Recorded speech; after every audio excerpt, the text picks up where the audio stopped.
Madame, Monsieur, bonsoir et merci de nous rejoindre pour ce nouveau point de l'actualité. Le président algérien Abdelmajid Tebboune a présidé ce mercredi à la Maison du Peuple la cérémonie de célébration de la Journée internationale des travailleurs. Le président Tebboune n'a pas manqué de rappeler que la célébration de la Journée internationale des travailleurs est l'occasion de se remémorer la lutte et le long parcours militant d'hommes honorables qui ont placé l'intérêt national au-dessus de toute autre considération.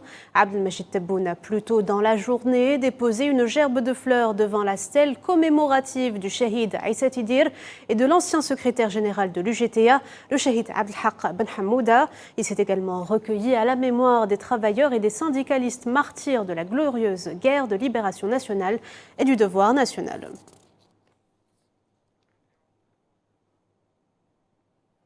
Le cauchemar continue à Gaza au jour 208 depuis le début de l'agression sioniste génocidaire. Le bilan s'est alourdi ce mercredi à 34 568 morts et près de 78 000 blessés, dont une grande partie sont des femmes et des enfants. Selon les autorités sanitaires palestiniennes, un certain nombre de victimes se trouvent encore sous les décombres et sur les routes, les forces de l'occupation empêchant les ambulances et les équipes de la protection civile de récupérer leurs dépouilles.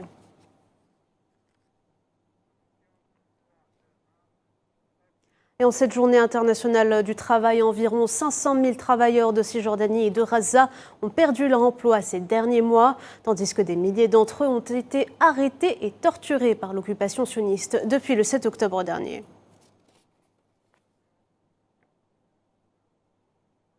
Le ministère de la Santé palestinien a par ailleurs fait état ce mercredi de 4 massacres commis par l'occupation ces dernières 24 heures, faisant 33 martyrs et 57 blessés suite à des bombardements contre diverses zones de la bande de Gaza, en particulier à Rafah, Deir al-Balah ou encore dans le camp de réfugiés de Nusayrat.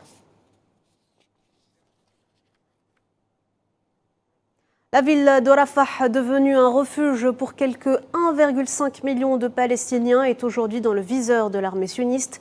Les Nations Unies affirment qu'une opération terrestre menée par les troupes d'occupation dans la région serait, je cite, une tragédie au-delà des mots. Ce sont là les propos de Martin Griffiths, chef humanitaire de l'ONU, ajoutant que le monde appelle depuis des semaines les autorités sionistes à épargner Rafah, mais en vain.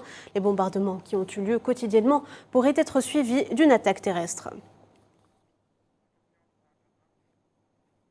Et de son côté, le directeur général de l'Organisation mondiale de la santé a exprimé son inquiétude quant à une éventuelle opération militaire sioniste contre la ville de Rafah, soulignant qu'une telle offensive conduirait à une catastrophe humanitaire. Il a également ajouté appeler toutes les parties à œuvrer à l'instauration d'un cessez-le-feu et d'une paix durable à Gaza.